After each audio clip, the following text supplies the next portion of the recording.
लो भाई बब्बन, बन गई तस्वीर। जरा देख कर बताओ कैसी बनी है। अरे भाई मोहन, मेरी सलाह मानो तो तुम रहने ही दो। एक पेंटर बनना तुम्हारे बस की बात नहीं है।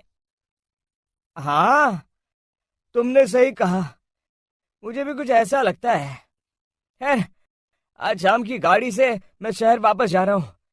कुछ जरूरी काम आ गया है। शहर से वापस आने के बाद तुमसे मिलता हूँ।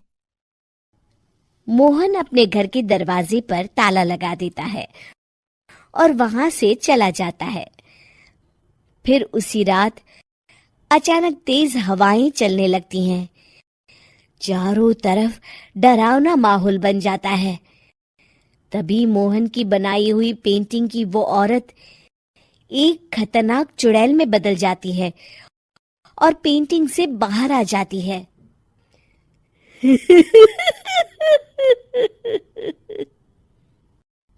चुड़ैल घर के बाहर चली जाती है। वहीं दूसरी तरफ दो चोर लाला सुखीराम के घर से चोरी करके भाग रहे होते हैं। दोनों भागते भागते गांव के चौराहे के पास पहुंच जाते हैं। तभी अचानक वो चुड़ैल उन दोनों के सामने आ जाती है।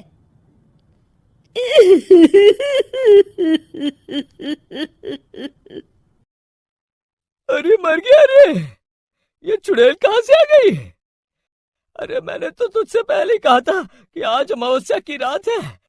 आज हमें चोरी नहीं करनी चाहिए। हाँ भाई बिल्ला, तुमने बिल्कुल सही कहा। जरा इसके दांत तो देखो, कितने बड़े हैं। चुड़ैल उन दोनों की तरफ बढ़ती है। अरे चुड़ैल दीदी, तुम चाहो तो ये सारे पैसे और जेवर ले लो, लेकिन हम दोनों को कुछ मत करना।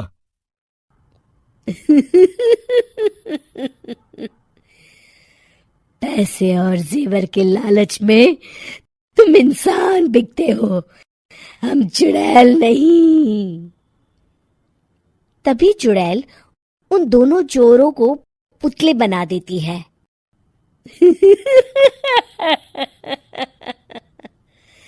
मैं किसी को नहीं छोड़ूंगी। अब कोई मुझसे नहीं बच सकता।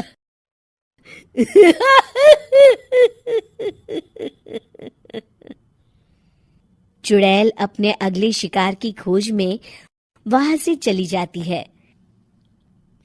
गांव की दूसरी ओर जाने पर चुड़ैल को हरिया, बिरजू और बब्बन दिखाई देते हैं। आज संडे है। आज कपिल शर्मा शो देखने का दिन है। जोर से बोलो। आज संडे है। मैंने नहीं सुना। आज संडे है। आज कपिल शर्मा देखने का दिन है। हाँ, ये हुई ना बात।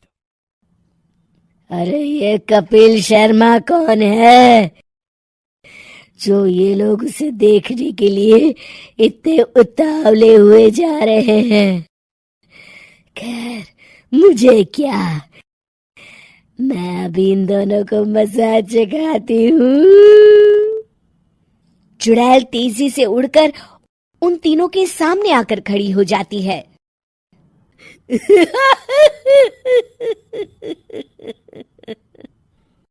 कपिल शर्मा शो बाद में देखना, पहले मुझे देख लो।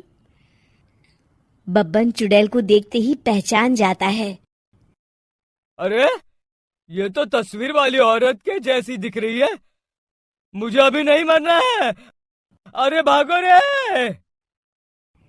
तीनों वहां से भाग खड़े होते हैं। बब्बन तो किसी तरह अपनी जान बचाकर वहां से भाग जाता है, लेकिन हरिया और बिरजू को चुड़ैल पकड़ लेती है और उन्हें पुतला बना देती है।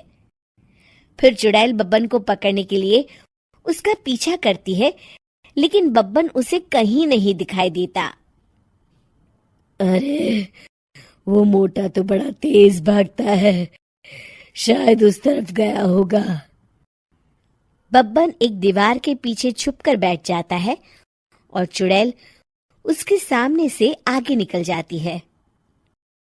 बाल बाल बच गया। अगली सुबह बब्बन सभी गांव वालों को सारी बात बता देता है।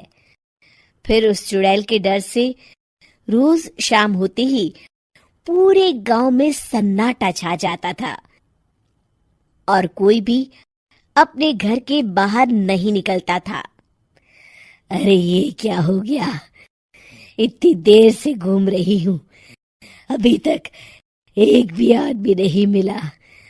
अरे कहाँ मर गए सबके सब? चुड़ैल वहां से चली जाती है।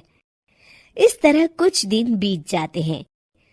फिर एक दिन मोहन गांव वापस आता है। बब्बन उसे बताता है कि उसकी बनाई तस्वीर से एक चुड़ैल बाहर आ गई है। मोहन समझ जाता है कि ये कोई आम कागज नहीं है। वो जो भी उस कागज पर बनाएगा वो असलियत का रूप ले लेगा। अरे मोहन भाई, अब तुम क्या करने वाले हो? मेरे पास एक बहुत बढ़िया तरकीब है। मैं इस कागज पर उस चुड़ैल की एक ऐसी तस्वीर बनाऊंगा जिसमें वो तपती धूप के नीचे खड़ी दिखाई देगी, और फिर जैसे ही सवेरा होगा वो चुड़ैल इस कागज से निकलकर बाहर चली जाएगी और सूरज की तेज धूप में जलकर राख हो जाएगी। मोहन बिल्कुल वैसे ही तस्वीर बना देता है और जैसे ही सवेरा होता है वो चुड़ैल कागज से निकलकर बाहर धूप में चली जाती है और सूरज की गर्मी बर्दाश्त नहीं कर पाती और जलकर राख हो जाती है।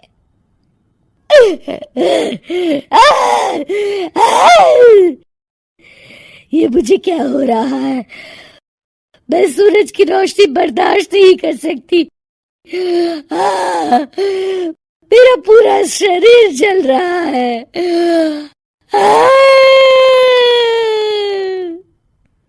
और इस तरह चुड़ैल के जलते ही पुतले बने सभी लोग पहले की तरह इंसान बन जाते हैं।